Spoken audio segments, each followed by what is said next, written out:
Hi, this is Ganesh Sabat, CEO of SMT, based out of Surat. It is a fascinating story. Our chairman is an engineer who gave the technology for the diamond industry. We are a technology-based company, so we manufacture laser cutting machine, we manufacture various other machine to cut and polish diamond. And the backbone of diamond industry is in fact our group.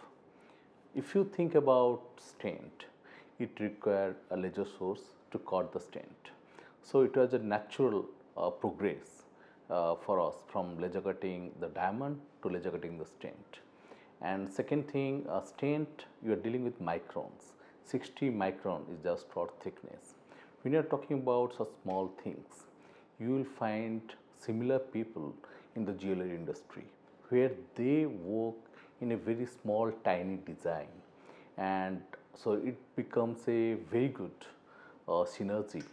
So that's why it was a natural growth for us from the diamond industry to medical device.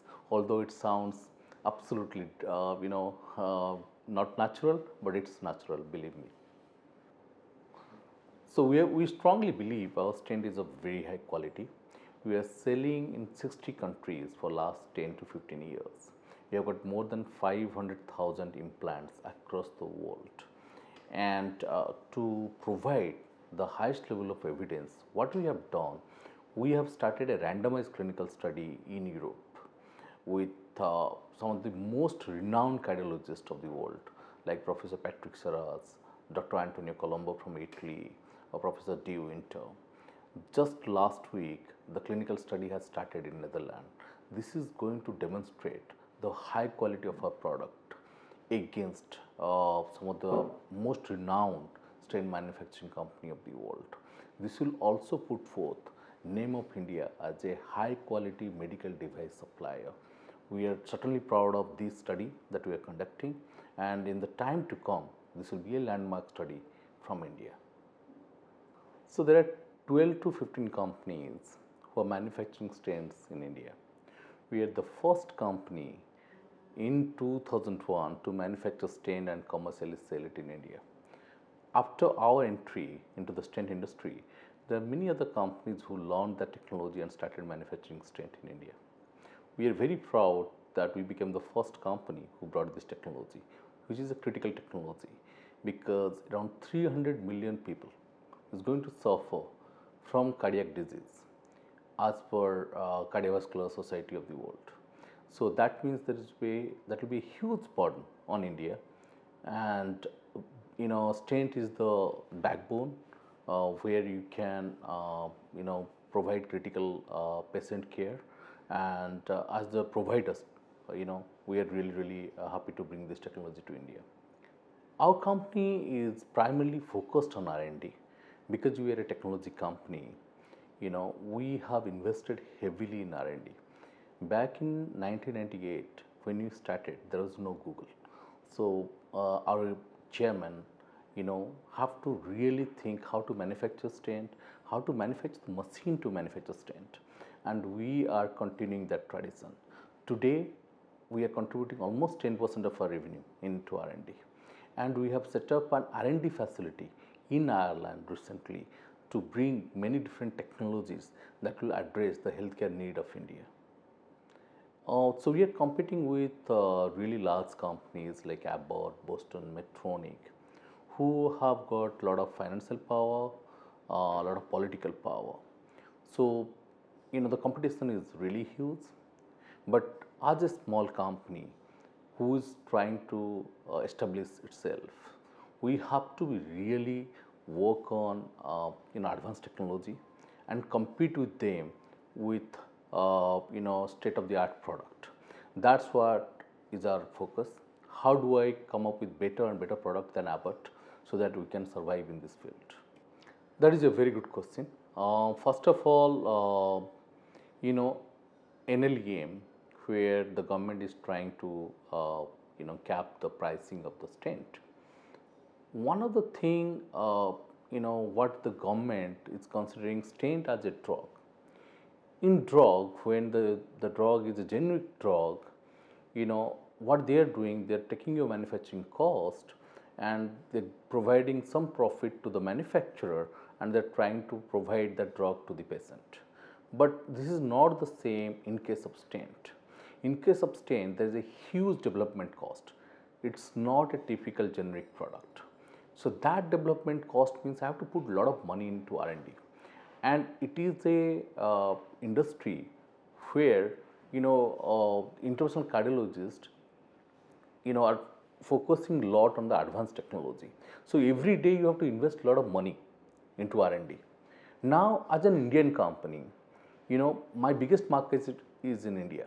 If we don't have a profit in India, then how do I invest into R&D? Contrary to perception, I think it will affect the Indian companies more. So I think the pricing should not be predatory. It should not be cost plus some amount of profit.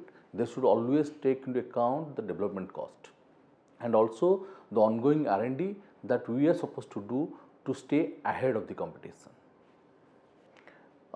We are growing every day. Right now, we are the second biggest player in terms of market share in India, and we have presence in 60 countries across the world. We have a European head office in Ireland. We are, for last 2 years, we are expanding our presence. Every month we are opening new countries, and just last week we opened 3 countries: Switzerland, Belgium, and Portugal. So I think going forward, Europe will be a biggest market for us, and we aim to take up at least 10% market share across the world. We have not done any mergers and acquisitions, but I think as our scale goes up, we are going to look at 2 kind of acquisition. One is the technological acquisition, and another is the acquisition to expand our geographical base. We are growing pretty fast in Europe, and we believe very soon we are going to start our operation in US. So these kind of growth will provide us opportunities to acquire some companies for sales and marketing purpose or for technology purpose. In next 2 to 3 years, we are planning to have some acquisition. Our future goal is to become the #1 medical device player in India. So it is a clear-cut thought process that we have across the company, and I believe the goal that we have and the expansion plan that we have, we will need a lot of support from the government. Government is talking the right language by talking about Make in India, and medical device is a very big industry. It's an nascent industry in India, but worldwide, this is the biggest potential that India should look at. Like pharma industry, India can rule all over the world through medical device. Government has come up with Make in India policy, but at the same time, they should have a clear-cut policy sector-wise. Like, we really don't know at this point of time what kind of benefit we have. Do you have any technological benefit that we are going to get? Are you going to get any subsidies, or government is going to give any tax cut? Then that will help us to aggressively address the medical device challenge. India right now, everyone is talking that 70 to 80% of the medical device are imported into India. So that means the domestic company need to grow, but they need to grow exponentially. If you grow slowly, that's not going to address the worries of India. To grow exponentially, that means we need a lot of support from the government, clear-cut policies, clear-cut support system. So Make in India gives us a great platform, but at the same time, I think the government and the industry need to work out a lot of things to make it highly successful.